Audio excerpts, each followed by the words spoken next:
SNS며 유튜브며 다들 맨발 걷기만 하면 건강해진다고 말합니다. 자연과 접촉하면 몸이 정화된다든가 맨발로 걷는 게 가장 원초적인 운동이다든가 듣기만 해도 왠지 건강해질 것 같잖아요. 심지어 맨발 걷기 성지라고 해서 인천, 하남, 대전, 광주, 부산까지 먼 거리를 이동하는 경우도 있습니다. 재작년엔 지자체들이 맨발 걷기 활성화를 위해 조례까지도 만들고 흙길도 엄청 조성했잖아요. 그런데 말이죠, 무턱대고 맨발 걷기 따라하다가 허리 박살날 수도 있습니다. 맨발 걷기 누구에게나 좋은 게 절대 아니에요. 왜 그런지 지금부터 제대로 알려드릴게요.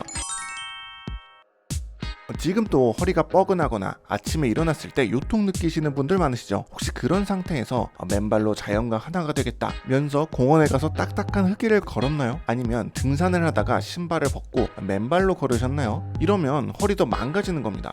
이런 단단한 바닥을 맨발로 걷는 건 충격 흡수 장치 없이 바닥에 몸을 내던지는 거랑 똑같습니다. 신발은 단순한 장식이 아닙니다. 우리가 걷거나 뛸 때 지면에서 오는 충격을 발, 무릎, 골반, 허리로 전달하지 않도록 완충해주는 아주 중요한 장치죠. 근데 이걸 맨발로 한다? 특히나 자세가 흐트러진 사람들, 허리 통증이 있는 사람들, 혹은 체중이 많이 나가는 분들에겐 아주 치명적일 수 있어요. 그 이유 간단합니다. 발바닥 아치가 무너지면 충격이 그대로 허리에 꽂히기 때문이죠. 실제로 병원에서 디스크나 요통으로 오는 환자들 중 의외로 많은 분들이 발바닥 구조에 문제가 있어요. 특히 평발, 요족, 비대칭발 이런 분들이 맨발 걷기를 시작했다가 더 큰 통증을 호소하는 경우가 많습니다. 특히 50대 이상이신 분들은 맨발 걷기를 더 조심하셔야 됩니다.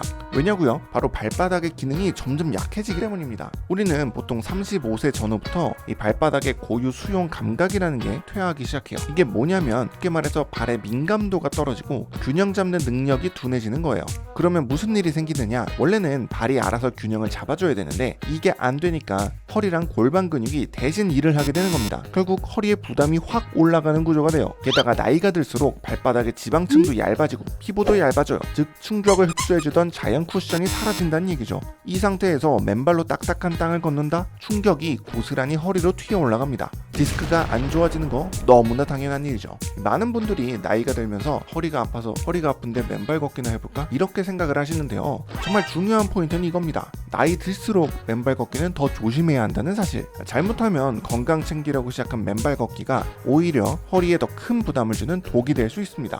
그럼 맨발 걷기는 하면 안 되는 건가요? 그건 아닙니다. 사실 걷기는 허리를 낮게 하는데 아주 좋은 운동이거든요. 문제는 방법입니다. 잘못된 자세, 잘못된 지면, 준비 안 된 발 상태에서 무작정 맨발 걷기부터 하는 게 문제인 거죠. 그래서 지금부터 허리 건강을 지키면서도 맨발 걷기를 제대로 시작할 수 있는 3단계 방법 알려드릴게요. 먼저 1단계는 발부터 정비하는 겁니다. 맨발을 걷기 전에 꼭 해야 될 첫 번째는 발바닥 감각 깨우기입니다. 바로 밖에 나가서 흙을 걷지 마시고 실내에서 부드러운 매트나 카펫 위 아니면 지하판에서 짧게 걸어보고 체중을 실어보기 연습을 하면서 감각을 깨워주시면 됩니다. 두 번째, 준비 운동을 하고 걷자. 이 맨발로 걷게 되면 허리뿐만 아니라 무릎, 발목 등 다른 관절들도 충격을 받을 수 있어요. 이때 걷기 전에 스트레칭을 해주면서 관절을 풀어주면 몸이 지금 움직이려는구나 하고 전신의 감각 회로를 깨우면서 균형 시스템을 작동시켜주게 됩니다. 특히 발목 돌리기, 무릎 돌리기를 해주면 좋아요. 3단계, 푹신한 바닥을 고르자. 맨발 걷기의 핵심은 자연이 아니라 지면의 유연함입니다. 딱딱한 산책로, 산길 다 안됩니다. 황토길이나 흙길, 잔디밭, 모래사장처럼 충격을 흡수해주는 바닥이 허리에 부담을 주지 않으면서 맨발 걷기의 진짜 장점을 살려주는 지면이에요. 아무리 발의 감각을 깨우고 스트레칭을 해준다고 해도 바닥이 딱딱하면 말짱 꽝입니다. 허리에 안 좋을 수밖에 없어요.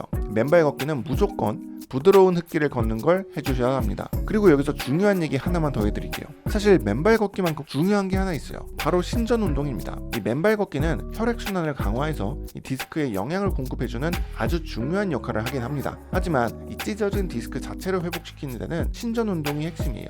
요건 정말 빼놓으면 안 되는 부분입니다. 허리가 지금 안 좋으신 분들은 이 걷기와 더불어서 신전 운동을 제대로 해주시는 게 좋아요. 신전 운동 어떻게 해야 될지 잘 모르겠다고요? 걱정 마세요. 자세한 방법은 아래 고정 댓글에 영상으로 정리해놨으니까 꼭 확인하고 따라해보세요. 자, 이렇게 차근차근 준비하면 맨발 걷기가 허리 건강에 강력한 재활운동으로 작용할 수 있어요. 하지만 이 과정을 무시하고 그냥 남들이 좋다고 하니까 맨발로 걸어봐야겠다 이렇게 하다가는 허리 디스크를 예약하는 지름길이 됩니다. 마지막으로 이 말만 꼭 기억하세요. 운동은 나에게 맞아야 효과가 있다. 이 맨발 걷기도 잘하면 약, 못하면 독이 됩니다. 지금 바로 자신의 발 상태부터 점검해 보세요. 다음 영상에서도 허리에 좋은 건강 정보를 가져올 테니까 구독, 좋아요 누르시고 허리 건강 끝까지 챙겨보자고요. 다음 영상에서 뵙겠습니다.